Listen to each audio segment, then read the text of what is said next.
বিসমিল্লাহির রহমানির রহিম। আসসালামু আলাইকুম, কেমন আছেন আপনারা?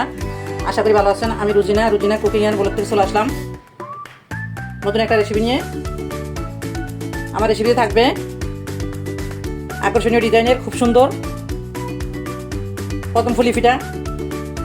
এই কদম ফুল পিঠা খেতে হয় ভীষণ সুস্বাদু আর তৈরি করা একদমই সহজ।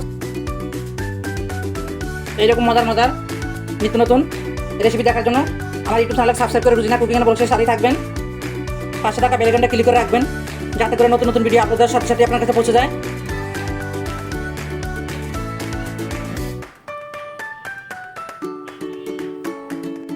কথা না বাড়িয়ে মূল রেসিপি দেখে নিই।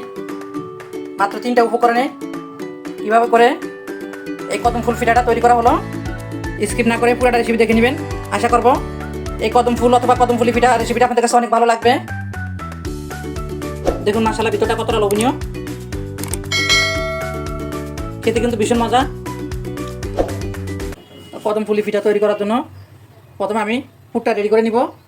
সেজন্য আমি এখানে চুলে একটা প্যান বসাই দিয়েছি। প্যানটা গরম হয়ে গেছে, দিয়ে দিব হাফ কাপ গুড়, এখানে দিয়ে দিব হাফ কাপ নারিকেল, কোরানো নারিকেল দিয়ে দিব, 3টা এলাচ দিয়ে দিলাম ফেলে জন্য। একটু সামান্য পানি, এক ফোঁটা পানি। এই পর্যায়ে এখানে আপনারা বাদাম দিতে পারেন, কাজু বাদাম, কাঠবাদাম কুচকুচ করে কেটে তারপর দিতে পারেন এখানে, সেটাও অনেক মজা লাগবে।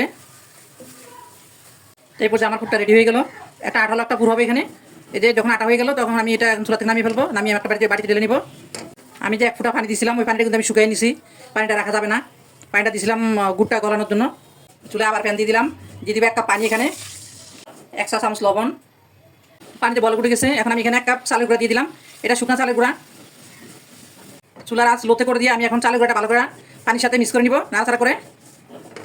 খেয়াল রাখতে হবে যাতে দলা ফাঁকায় না থাকে। চুলাটা বন্ধ করে দিয়ে আমি ঢাকনা দিয়ে দিলাম। ঢাকনা দিয়ে আমি 10 মিনিট এটাকে এভাবে করে রেখে দিব। 10 মিনিট পরে একটা প্লেটে নিয়ে নিব। ডোটাকে গরম থাকা অবস্থায় মথে নিতে হবে।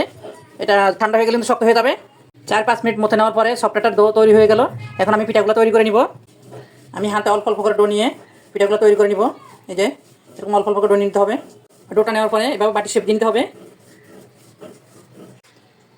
এখন আমি যেটা করবো, এই যে এখানে আমি যে পুরটা রেডি করে রাখছি সেখান থেকে আমি অল্প অল্প করে দিয়ে পিঠাগুলো এখন বলাকারে তৈরি করে নিব।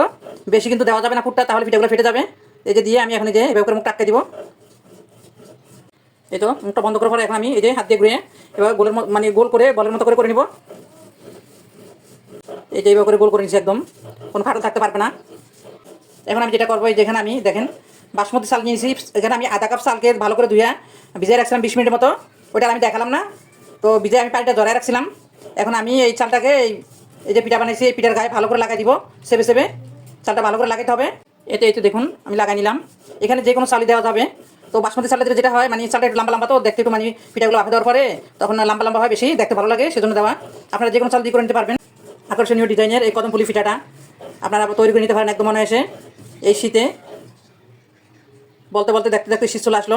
এই শীতে আপনারা তৈরি করে নিতে পারেন একদম সহজে, অথবা যে কোনো অনুষ্ঠানে অতিথি আপ্যায়নে কিন্তু এই পিঠাটা অনেক সুন্দর লাগবে। এতটাই আকর্ষণীয়, মানে ডিজাইনটা এতটাই সুন্দর দেখতে, সেজন্য বলবো এই পিঠাটা একবার হলো ঘরে ট্রাই করবেন। ট্রাই না করলে বুঝতেই পারবেন না আসলে এই পিঠাটা কতটা সুন্দর আর কতটা মজা। তো আমার এই সহজ এবং এই আকর্ষণীয় ডিজাইনের কদম ফুলি পিঠাটা আপনাদের কাছে কেমন লাগে? যদি ভালো লেগে থাকে ভিডিওতে লাইক দিয়ে দিবেন আর বেশি শেয়ার দিয়ে আপনার কাস্টমারকে দেখার সুযোগ করে দিবেন। তো কথা বলতে আমি আরও একটা পিঠা দেখাই দিলাম। তো আমি এবার করে সবগুলো তৈরি করে নিব। ওই পিঠাগুলো তৈরি হয়ে গেল। এখন আমি ভাপ দিতে চুলার কাছে চলে যাবো।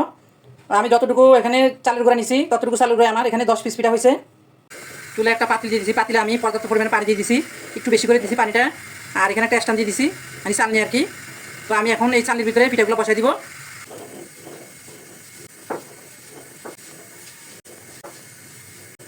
তো আমি পিঠাগুলো দিয়ে আমি ঢাকনা দিয়ে পিঠাগুলোকে 20-25 মিনিট ভাপ দিয়ে নিব। দিয়ে দিলাম ঢাকনা, চুলার আঁচটা মিডিয়ামে রেখে। এখন আমি এগুলোকে 20 থেকে 25 মিনিট ভাপ দিয়ে নিব পিঠাগুলো। ফিরে আসলাম 25 মিনিট পরে। দেখুন মাশাআল্লাহ আলহামদুলিল্লাহ কত সুন্দর হয়েছে। চুলাটা আমি এখন বন্ধ করে চুলাটা আমি লো করে দিয়ে রাখছি। এখন আমি আর একটু সুন্দর করার জন্য এখন এখানে আমি দেখেন এখানে অরেঞ্জ ফুড কালার নিয়ে নিছি। আপনারা এখানে শুধু গুড় থাকলে, যদি এই ফুড কালার না থাকে শুধু গুড় দিয়েও এই ডিজাইনটা করে নিতে পারবেন, একটু সৌন্দর্যের জন্য আর কি। এটা না দিলেও কোনো সমস্যা নাই, মানে দেখার ভালো লাগার জন্য। সময় দিয়ে রেসিপিটা দেখার জন্য অনেক ধন্যবাদ। তো যে সকল আপনারা ভাইয়েরা আমার চ্যানেলটাকে সাবস্ক্রাইব করে দিয়েছেন তাদেরকে অসংখ্য ধন্যবাদ। তো আমার রেসিপি ভালো লাগলে যারা এখনও করেনি প্লিজ আমার চ্যানেলটাকে সাবস্ক্রাইব করার অনুরোধ রইল। ওই রেসিপিটা এই পর্যন্তই, দেখা হবে নতুন কোনো রেসিপি নিয়ে। পরবর্তী ভিডিওতে। সেই পর্যন্ত সবাই সুস্থ থাকুন, ভালো থাকবেন। আল্লাহ হাফেজ, আসসালামু আলাইকুম।